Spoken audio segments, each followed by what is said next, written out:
Bonjour à tous, bienvenue sur ABC Juris, bienvenue dans le dictionnaire juridique en vidéo. Alors en cette année électorale, j'ai décidé de vous proposer une série de vidéos qui sont liées à l'élection présidentielle. Vous avez donc une vidéo sur le président, une vidéo sur l'élection présidentielle, et dans celle-ci, nous allons parler des candidats à l'élection présidentielle, des conditions pour être candidat notamment. Alors, avant de vous présenter cette notion, je vous invite à vous abonner à la chaîne en cliquant sur le lien sous la vidéo. N'hésitez pas à nous laisser des commentaires, nous poser des questions, nous vous répondrons en vidéo. Parlons maintenant des candidats à l'élection présidentielle. Pour devenir président de la République, il faut être élu au suffrage universel direct à 2 tours. Mais avant cela, il faut remplir certaines conditions pour devenir candidat. Il faut tout d'abord être majeur, donc avoir plus que 18 ans. Il faut aussi être de nationalité française. Il n'existe pas de précision sur les modalités d'acquisition de la nationalité. Il est aussi nécessaire d'avoir obtenu 500 parrainages d'élus nationaux ou locaux. Alors, ces élus nationaux ou locaux doivent être d'au moins 30 départements ou collectivités d'outre-mer différents et il ne faut pas que plus d'un dixième de ces élus soient issus du même département ou de la même collectivité d'outre-mer. Le Conseil constitutionnel vérifie que ces conditions sont remplies.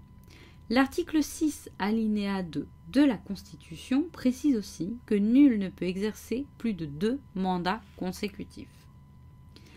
Il est aussi possible, hors de ce cas, de se présenter autant de fois que l'on souhaite à l'élection. Autrement dit, si on n'a pas été élu 2 fois consécutivement, il est possible de se présenter de nombreuses fois.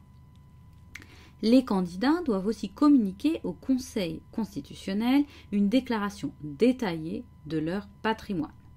Officiellement, la campagne électorale démarre 15 jours avant le premier tour et se termine avec le deuxième tour.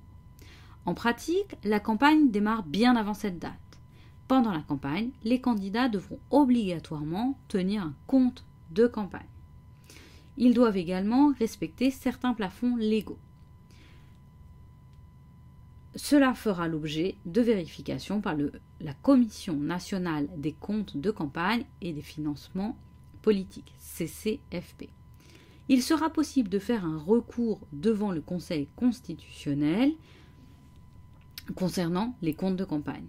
Selon les pourcentages de voix recueillis par les candidats, ceux-ci obtiendront un remboursement de l'État. S'ils ont moins de 5% des suffrages exprimés, ils recevront le montant des dépenses dans la limite de 4,75% du plafond des dépenses.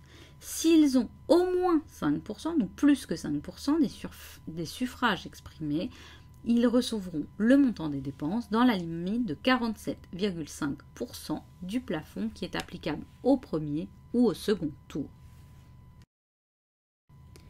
C'étaient les candidats à l'élection présidentielle. Voici nos coordonnées pour nous retrouver sur ABC Juris et sur Juridiquois. Avant de nous quitter, n'oubliez pas de vous abonner en cliquant sur le lien sous la vidéo et je vous retrouve très bientôt pour de nouvelles vidéos.